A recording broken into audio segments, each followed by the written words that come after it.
सर्दियों के मौसम में एक बूढ़ी औरत अपने घर के एक कोने में ठंड से तड़प रही थी। जवानी में ही उसके पति की मौत हो गई थी और घर में उनका एक छोटा बेटा था।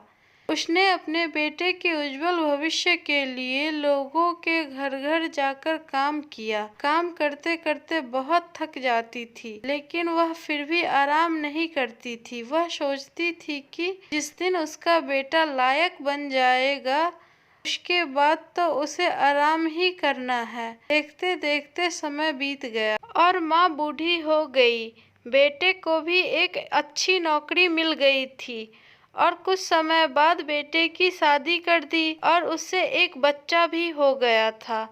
अब बूढ़ी माँ बहुत खुश थी, क्योंकि उसके जवानी का सबसे बड़ा सपना पूरा हो गया था, क्योंकि उसका बेटा लायक हो गया था और वह अपने पैरों पे खड़ा था। उसका बेटा उनकी हर ख्वाहिश पूरा करेगा। लेकिन यह क्या, बेटे और बहू के पास तो बूढ़ी माँ से बात करने तक का वक्त नहीं था। बस इतना फर्क पड़ा था माँ के जीवन में। पहले वो बाहर जाके लोगों के जूठा बर्तन साफ करती थी, अब घर में बेटे और बहू की। पहले बाहर लोगों के कपड़े धुला करती थी, अब घर में बेटे और बहू की। वह फिर भी खुश थी, औलाद तो उन्हीं की थी ना। सर्दियों का मौसम आ गया।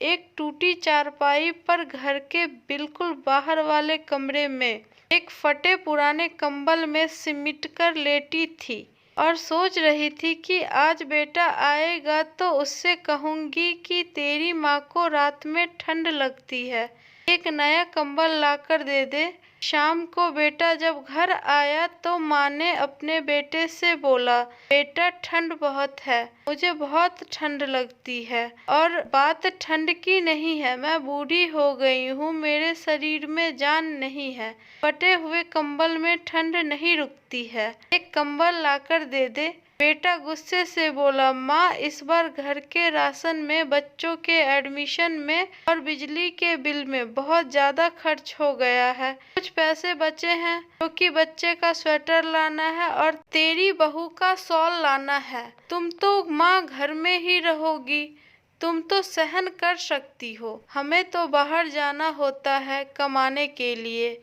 बस माँ 2 महीने की सर्दी निकाल लो, अगली सर्दी में मैं आपको नया कंबल लाकर दूंगा। माँ अपने बेटे की बात सुनकर चुपचाप जाकर उस फटे हुए कंबल में सिमटकर सो गई। अगली सुबह हुई तो माँ इस दुनिया में नहीं थी। माँ के ठंड के कारण मृत्यु हो चुकी थी। बेटे ने सभी को खबर की, कहा कि माँ इस दुनिया में नहीं रही। सब रिश्तेदार, दोस्त, पड़ोसी सब इकट्ठा हो गए। बेटे ने अपनी माँ की अंतिम यात्रा में कोई कमी नहीं छोड़ी। माँ की बहुत अच्छी अर्थी सजाई गई, बहुत महंगा शॉल माँ को ओढ़ाया गया था।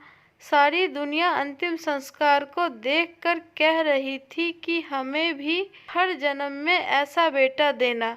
मगर उन लोगों को क्या पता था कि मरने के बाद भी एक माँ ठंड के कारण तड़प रही थी, सिर्फ एक कंबल के लिए, सिर्फ एक ही कंबल के लिए। दोस्तों, आपके माँ बाप अगर आपके साथ हैं तो आप बहुत भाग्यशाली हैं। आज आप अपने जीवन में जो कुछ भी हैं, उन्हीं की मेहनत और लगन की वजह से हैं।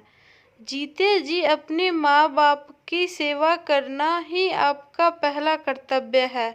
धन्यवाद। आपको यह कहानी अच्छी लगी हो तो लाइक और कमेंट जरूर करें और हमारे चैनल को सब्सक्राइब करना ना भूलें।